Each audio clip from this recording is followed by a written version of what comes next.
디도서 1장 1절부터 4절 말씀입니다.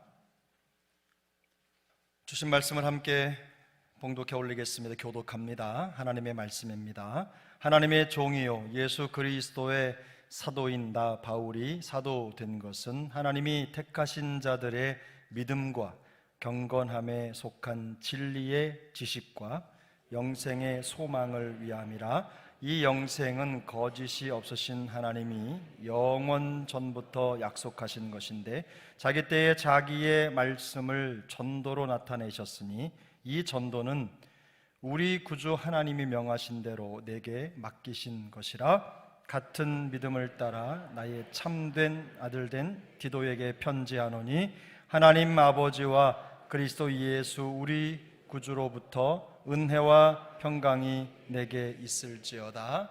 아멘.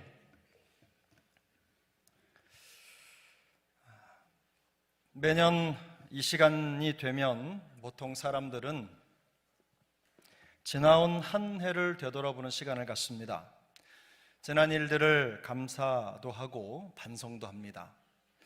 혹시 실수가 있었다면 같은 실수를 반복하지 않으리라는 결심을 새롭게 할 것입니다. 이런 시간은 더 나은 미래를 위해서 꼭 필요한 순간입니다. 역사를 잊은 민족에게는 미래가 없다라는 말을 들어보셨을 것입니다. 개인이든 나라든 지나온 역사는 그 자체로 큰 의미가 있습니다. 긍정적인 역사도 있고 잊고 싶은 역사도 있겠지만 역사를 기억하지 못하는 개인이나 민족은 어떤 발전이나 성장을 기대할 수 없습니다. 송구영신의 시간은 성도에게도 매우 중요합니다. 과연 바른 신앙과 믿음을 지켜왔는지, 성도로서 주님께서 원하시는 모습으로 잘 살아왔는지를 돌아보고 성숙과 성장을 준비하는 시간이 될 수 있기 때문입니다.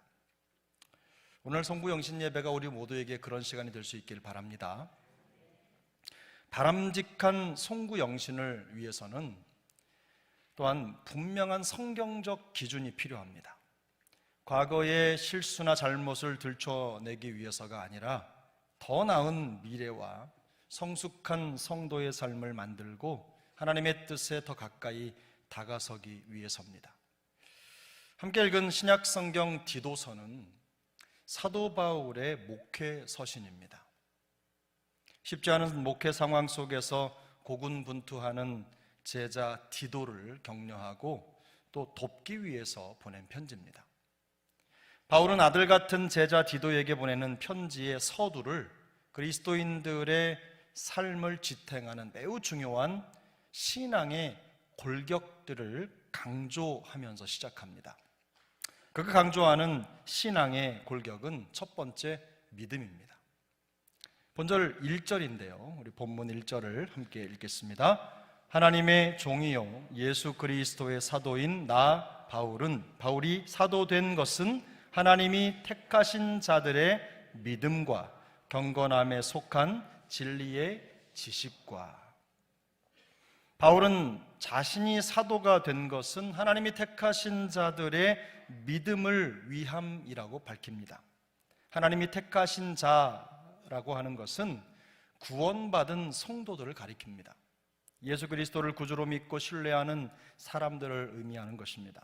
그는 그리스도 안에 있는 성도들의 믿음이 점점 더 자라나야 한다는 것을 강조합니다. 구원받은 믿음의 사람들이 계속해서 더 성숙한 믿음의 경지에 도달해야 한다는 것입니다. 성도의 모든 삶은 믿음에서 시작합니다. 믿음이 없으면 성도의 여정은 시작되지 않고 또 하나님을 기쁘시게 할 수도 없습니다. 성도는 믿음으로 신앙생활을 시작하고 믿음으로 인정받고 믿음으로 모든 것을 완성할 뿐만 아니라 믿음으로 인생을 마무리합니다. 인생의 기승전결이 믿음으로 이루어지는 것입니다. 바울이 성도의 믿음을 제일 먼저 강조하는 이유가 바로 여기에 있습니다. 두 번째, 진리 지식입니다. 진리 지식. 본문 1절 하반절을 보면 바울은 경건함에 속한 진리의 지식이라는 표현을 사용합니다. 이 경건함이라는 말은 뜯어보면, 그 풀이를 해보면 닮는다라는 의미가 담겨져 있습니다. 그래서 성도의 경건은 주님을 닮는 것입니다. 그리스도를 닮아가는 것은 성도의 경건한 삶을 대변하는 거죠. 그래서 경건한 성도의 삶에 당연하게 나타나는 열매가 예수님을 닮는 것입니다. 그런데 이 경건함으로부터 진리의 지식이 나온다고 말합니다. 이것은 예수님을 닮는 경건이 진리의 말씀을 아는 지식과 결코 분리될 수 없다는 사실을 강조하고 있는 것입니다. 하나님의 진리의 중심에는 예수 그리스도의 인격이 자리 잡고 있기 때문입니다.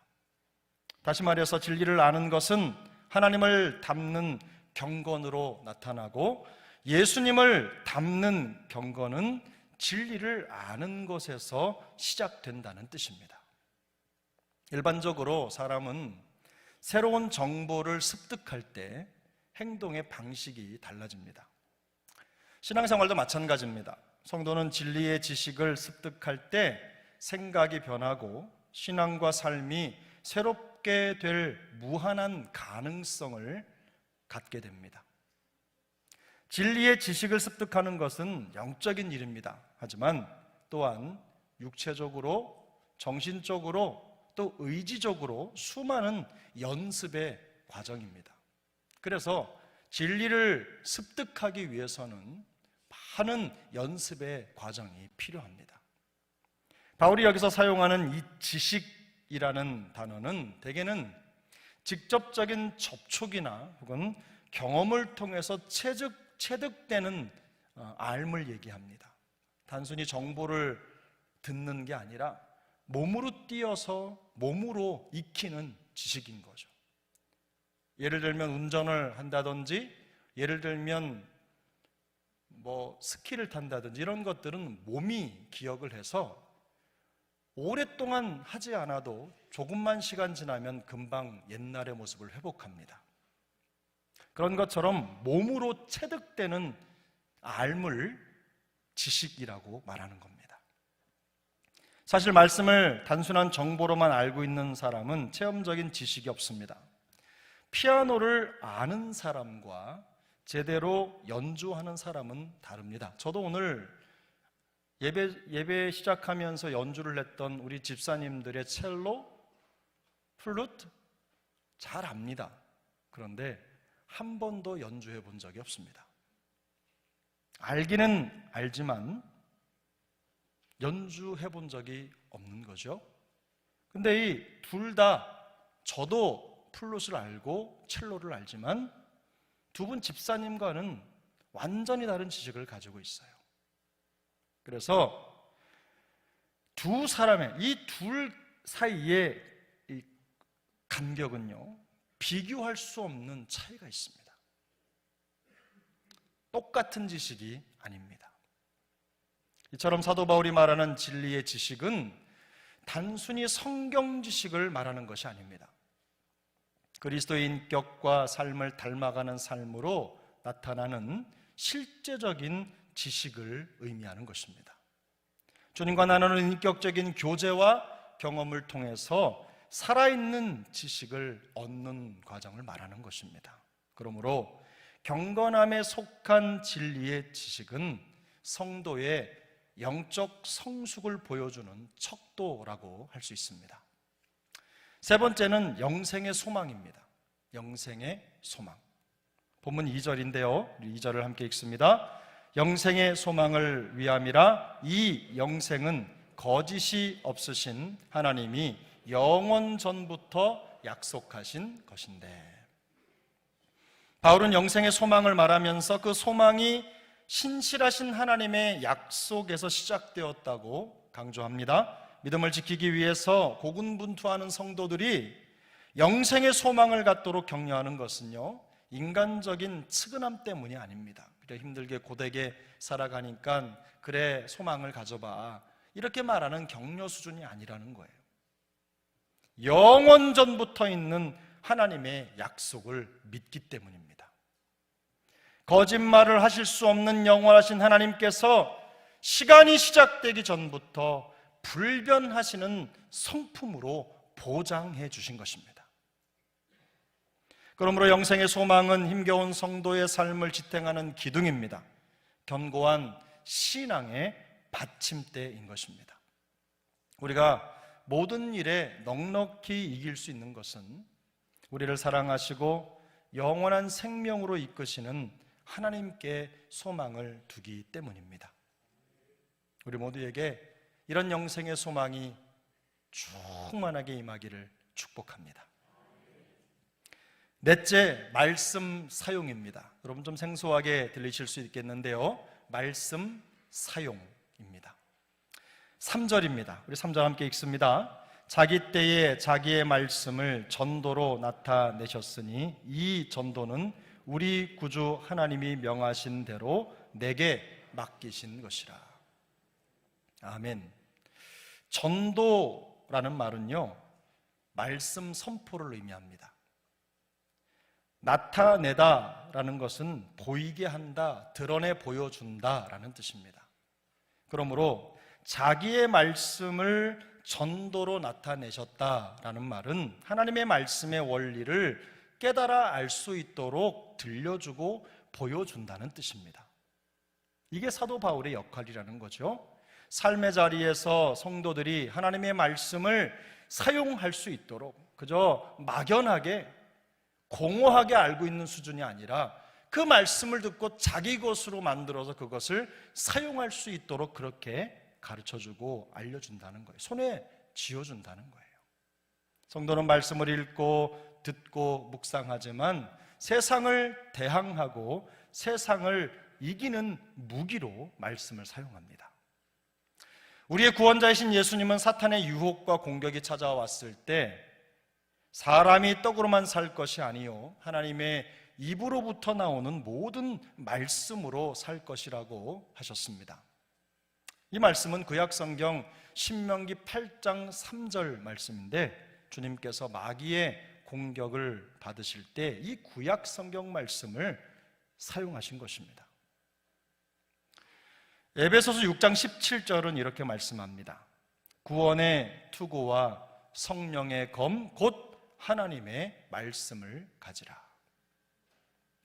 성경은 영적 싸움을 직면한 성도들에게 하나님의 전신갑주를 취하라고 말씀합니다. 여기에서 유일하게 공격용 무기는 오직 성령의 검, 하나님의 말씀이라는 것을 강조합니다.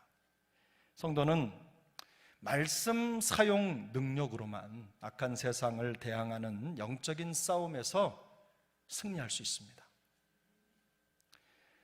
우리가 말씀을 읽고 듣고 묵상하고 암송하는 이유가 바로 여기에 있습니다. 사랑하는 여러분, 말씀을 사용할 줄 아십니까? 성경은 들고는 다니는데 비를 피할 때 사용하거나 혹은 뭔가 허전해서 들고 다니는 도구이거나 피곤하면 베고 잘 베개로 사용을 하거나 이런 이유로 성경은 사용하는 게 아니죠. 성경은 우리의 능력입니다. 하나님이 우리에게 사용하라고 주신 무기입니다. 들고 다니는 것으로는 악당을 잠시 퇴치할 수 있을지 몰라도 우리의 영적인 싸움을 이기는 무기로 사용할 수는 없습니다. 하나님의 말씀을 읽고 듣고 묵상하고 암송하는 일에, 그리고 삶의 현장에서 그 말씀을 사용하는 데 익숙한 프로들이 되시기를 축복합니다.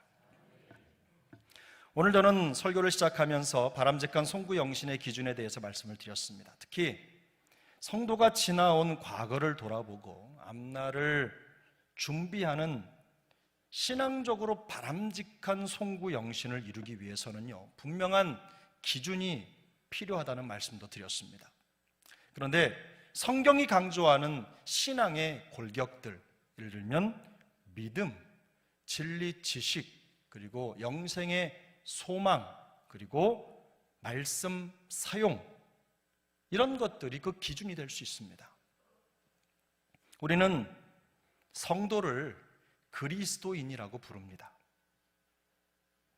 우리가 그리스도인이라고 하는 것은 그분의 말씀인 성경의 진리를 삶의 중심에 둔다는 뜻입니다. 그러므로 성도는 진리로 사는 사람들입니다. 성도는 자연인이 아닙니다. 이 자연인이라고 하는 것은 구원받지 못한 세상 사람들을 가리킵니다. 성도가 진리로 사는 사람이라는 것은 예수 그리스도를 통해 드러난 성경 진리의 가르침을 따라서 생각하고 말하며 또 그것에 순종하는 사람들이라는 뜻입니다. 하나님은 예수 그리스도와 기록된 진리의 말씀인 성경을 통해서 가르침을 우리에게 주십니다. 바울은 디모데에게 성경의 진리를 벗어나 그릇된 길로 가는 사람들에게 경고를 했습니다. 디모데전서 1장 5절부터 7절 말씀인데요, 우리 다 같이 읽어보겠습니다.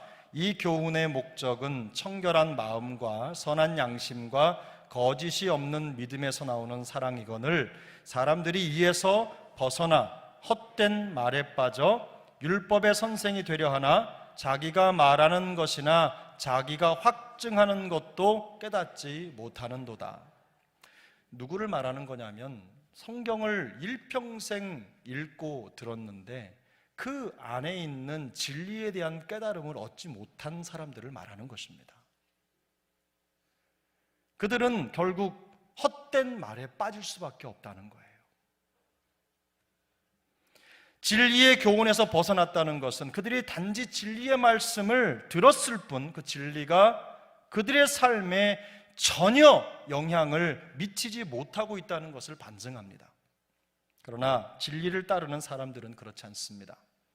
성도는 진리와 소통하고 진리에서 답을 찾는 사람들입니다. 마음에 전달된 진리의 말씀을 통해서 말과 행동을 결정하고 그리스도를 닮아가는 경건을 이루며 살아갑니다. 믿음은 단순한 기분이나 충동에 근거한 불안정한 감정이 아닙니다. 사랑하는 여러분, 믿음은 감정이 아니에요. 하나님의 말씀과 진리의 지식의 뿌리를 둔 성도의 본성입니다. 성도는 믿음의 본성으로 서는 것입니다. 이처럼 성숙한 성도의 삶은 진리에 기초한 믿음과 예수님을 닮아가는 경건함과 영생의 소망과 말씀 사용으로 나타납니다. 성도의 삶은 이런 신앙의 골격으로 쓰러지지 않고 유지가 됩니다. 그리고 인격과 삶으로 그 신앙의 골격의 증거를 드러내는 것입니다. 그러므로 성경이 강조하는 믿음, 진리, 지식, 영생의 소망, 말씀 사용과 같은 신앙의 원리들이 기준이 될 때 성도는 바람직한 송구영신을 이룰 수가 있는 것입니다. 단순하게 옛 것을 보내고 새 것을 받아들이는 송구영신이 아닙니다. 영과 육이 완전히 새롭게 되는 전인격적인 변화와 회복의 송구영신이 되어야 하는 것입니다. 그래서 송구영신의 시간을 맞은 우리는 하나님의 말씀과 진리로 사는 그리스도인으로서 우리 자신에게 이렇게 질문할 수 있어야 됩니다.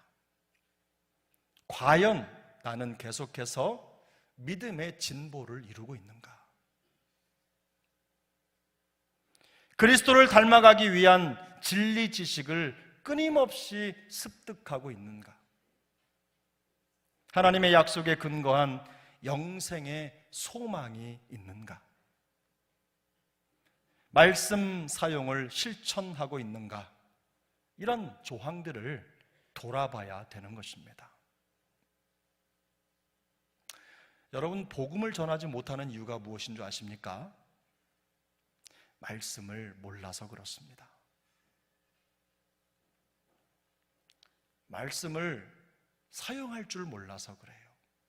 하나님의 말씀에 대한 확신이 없기 때문에, 들은 말씀, 암송한 말씀, 읽은 말씀이 내 영을 살찌우는 능력으로 나타나지 않기 때문에 불신자를 만나면 할 말이 없는 겁니다.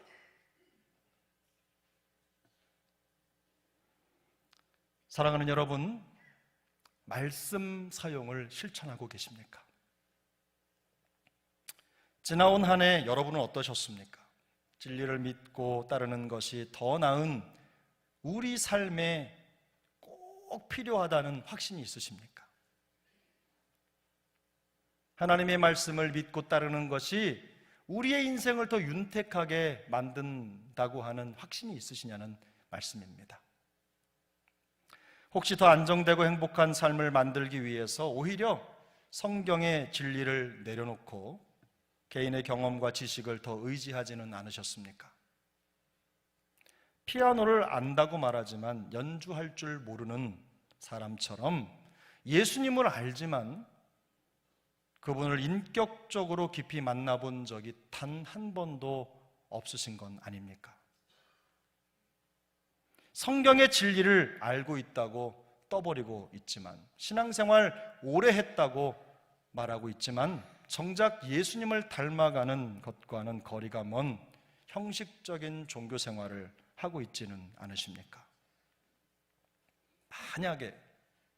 만약에 조금이라도 우리 자신에게 그런 의심이 드신다면 오늘 지금 이 순간 다시 말씀으로 돌아갈 수 있기를 바랍니다. 세상 지식이나 경험, 그것 대신에 진리의 가르침을 더 신뢰하고 따르겠다는 결단을 내리시기를 축복합니다. 우리 신명기 30장 9절을 함께 읽겠습니다. 신명기 30장 9절입니다. 우리 함께 읽습니다. 내가 내 하나님 여호와의 말씀을 청종하여 이 율법책에 기록된 그의 명령과 규례를 지키고 내 마음을 다하며 뜻을 다하여 여호와 내 하나님께 돌아오면 내 하나님 여호와께서 내 손으로 하는 모든 일과 내 몸의 소생과 내 가축의 새끼와 내 토지 소산을 많게 하시고 내게 복을 주시되 곧 여호와께서 내 조상들을 기뻐하신 것과 같이 너를 다시 기뻐하사 내게 복을 주시리라. 아멘. 말씀으로 돌아오면 내게 복을 주시리라. 말씀으로 돌아오면 내게 복을 주시리라. 이렇게 말씀하고 계신 거예요. 하나님은 주의 백성들이 말씀으로 돌아오면 그들에게 필요한 모든 것을 풍성히 회복시켜 주실 것이라고 약속하십니다. 영혼이 회복되면 범사도 회복시켜 주신다는 말씀입니다. 진리에서 벗어났던 모든 것들에서 돌이켜서 다시 말씀으로 돌아가는 진정한 송구영신이, 그 송구영신을 우리가 믿음으로 감행할 때 우리의 모든 삶의 현장에 놀라운 회복과 변화의 역사가 나타나게 될 것입니다. 은혜에서 멀어진 신앙생활을 돌이켜서 다시 십자가로 향할 때 인격과 삶이 변화되고 회복되는 새 역사가 시작될 것입니다. 시편 119편 165절입니다. 주의 법을 사랑하는 자에게는 큰 평안이 있으니 그들에게 장애물이 없으리이다.